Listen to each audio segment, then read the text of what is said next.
ते रहे।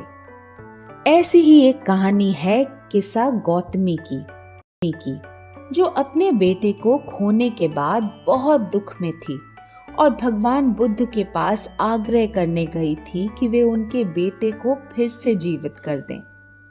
संवेदनशील रूप से बुद्ध ने कहा कि अगर वो ऐसे किसी परिवार से सरसों के दाने ले आए जिन्होंने कभी अपना कोई करीबी ना खोया हो, तो उनका बेटा फिर से जीवित हो सकता है।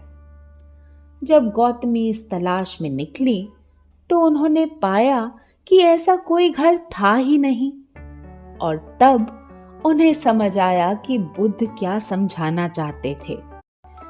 इदम दुखम अरियासकम, जिसका अर्थ है दुख जीवन का हिस्सा है। आप इससे खुद को बचा ही नहीं सकते, पर जैसे सुख टेम्पररी है वैसे ही दुख भी टेम्पररी है। इन्हीं वर्षों के दौरान बुद्ध एक बार एक गांव पहुंचे जहां सभी ने उनका बहुत आदर और प्यार से सत्कार किया। हालांकि एक युवा था जिसका मानना था कि बुद्ध लोगों को ठग रहे हैं।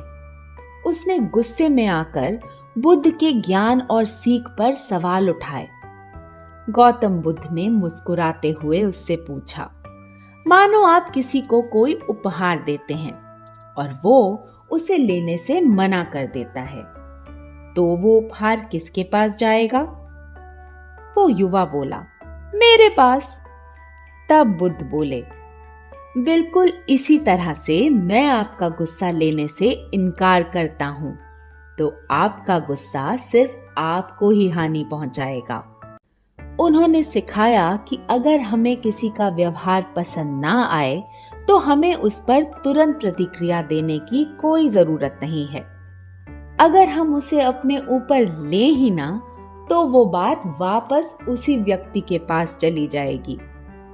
गौतम बुद्ध बनने से पहले भी राजकुमार सिद्धार्थ में वही करुणा और सद्भाव था जो उन्होंने बाद में अपने अनुयायियों को सिखाया।